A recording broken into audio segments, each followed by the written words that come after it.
one of the common questions we get to start with, and I just want to address this up front, which is great for the new people and a really good reminder for those that haven't looked at it this way for a while.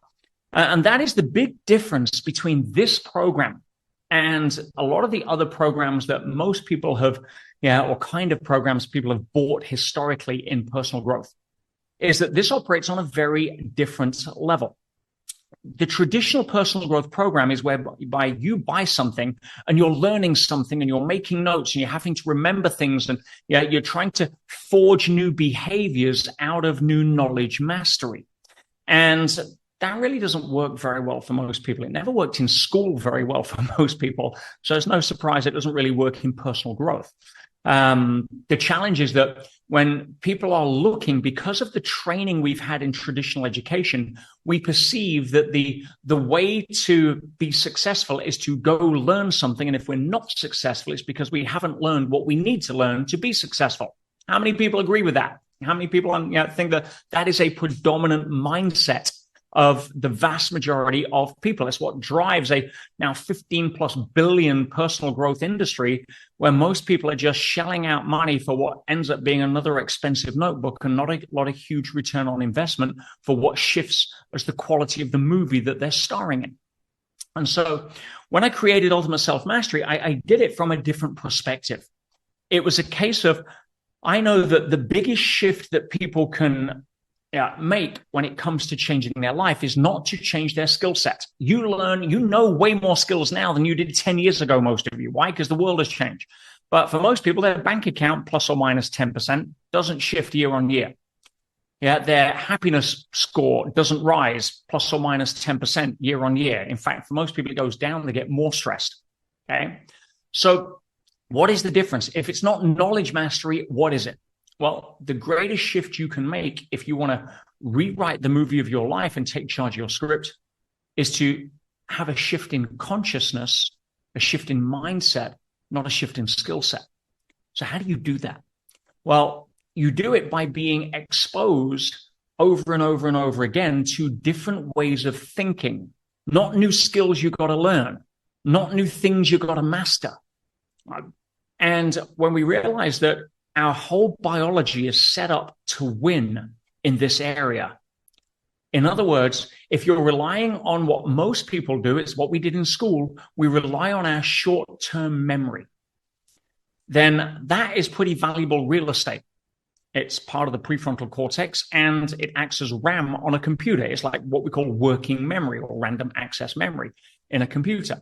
And it's a very small part of the overall memory, but it's the one that does the crunching. And so, if it gets full, your computer slows down. Your computer may have not a lot on the hard drive, may have loads of space. Your brain has a massive capacity, but when it comes to your short-term memory, your random access memory, your thinking capacity, anything that gets pushed in there is on a much smaller capacity frame than the mainframe of the brain. Meaning that you can have an empty hard drive, but your computer is running slow because of the processing it's having to do. Is this making sense? Okay. So if you're relying on trying to cram the front part of your brain with stuff so that you can finally think that you'll have the keys to the success kingdom, it's no wonder most people are on that treadmill, that hamster wheel of rinse and repeat, where nothing really seems to change. And of course, what does traditional personal growth do, guys? I'll tell you. I know I've been in the industry 30 years. I look around. So do you. It tells you that, well, the material works. It must be you. You're the problem. You're the fault. The fact that you haven't figured out how to make it work, right, rests on your shoulders. Don't you dare question our skills, our knowledge, our method, our this, our that. Right? And is this sounding familiar to anybody that's been in this game for a while? Right? Give me some feedback here. Okay. Yeah. So what does Ultimate Self-Mastery do? Well, the people that struggle with USM are the ones that come in that are still locked into that paradigm. In other words, what have I got to learn? Give me the secret. I want the secret sauce so that I can go and make a shift tomorrow.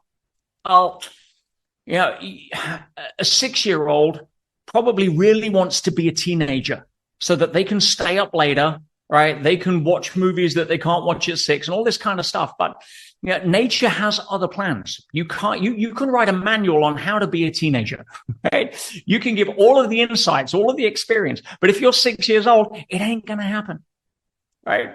For another 7 years. So with ultimate self-mastery, we do not work on trying to teach you new stuff. Now, some of you are going to learn new stuff just on things that happen.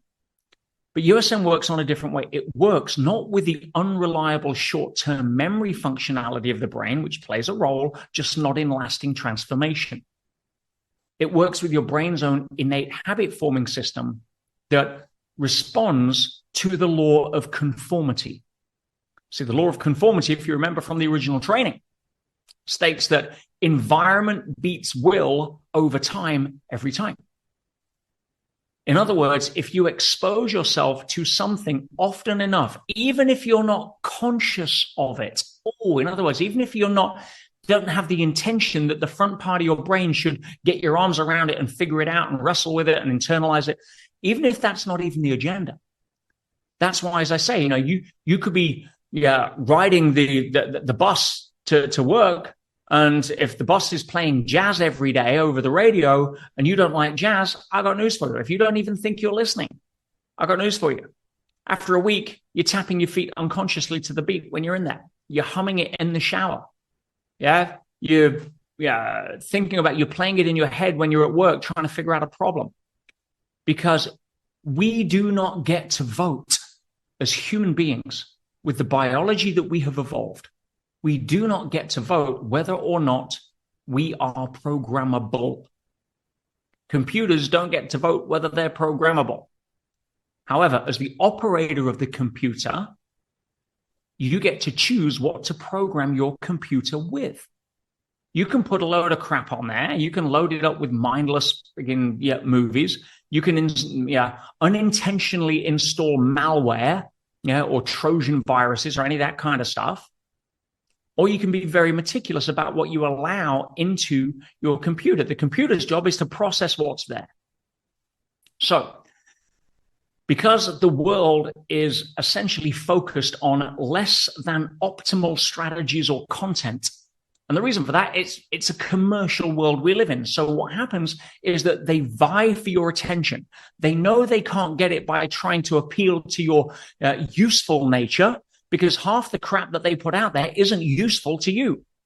So they use the amygdala. They use the part of the brain that is always looking for fear-based, survival-based, threat-based information, because that has to get your attention.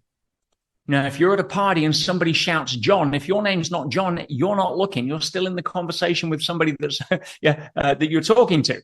You don't even hear the word John. Somebody says your name, you look around. You get pulled out of that awareness. So, if the news is and everything else that's going on is shouting John, they're only going to speak to John. So they have to shout a different word like fire. And now everybody in the room like, fire? What? You get my point. So the predominant underlying messages that are permeated through our society are using a manipulative tactic to get your attention so that they can be commercially viable, so that they can fulfill their agenda. I don't think they set out specifically to try to ruin everybody's life. I don't think the cigarette industry specifically started out to give people cancer or kill people. It's just the way that it evolved. But if you're not aware of that, if you go back to the 60s and your doctor says, well, you look stressed, you should start smoking, which is what they did. And you don't have the awareness, you're going to fall for it. You're going to get blasted 90 miles an hour to nowhere with a crowd heading towards the planet mediocrity, and it isn't going to serve your potential. So with that as a backdrop, ultimate self-mastery is your safe haven where you know that if you just show up and press play, even if some of you aren't even listening to it, it's on in the background. Certainly for the second, third, or fourth time, first time you want to pay attention. Bring your conscious awareness to it. You're telling yourself it's relevant. But after that, put it on in the background while you're walking the dog, while you're waiting at the bus stop, while you're driving to work, whatever it may be.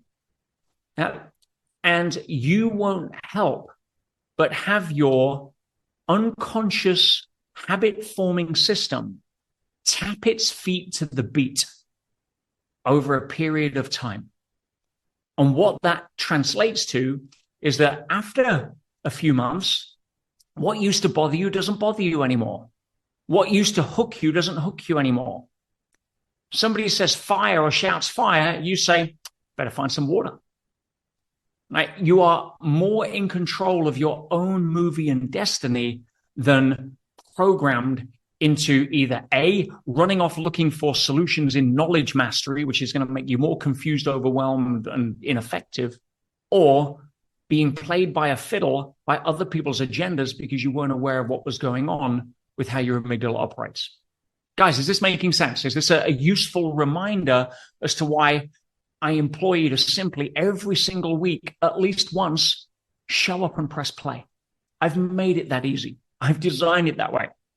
Yes, some of the material you can probably go out and find online. Well, you know something, big cheese. There's thousands of dollars worth of premium content in this program. I have zero problem with charging people $349 for a program that changes their life. What you cannot find online, what you won't be able to go and piece together, is the hours and hours of psychology around the order and sequence of the messages. In other words, every single lesson has been strategically positioned so that it builds in a certain way.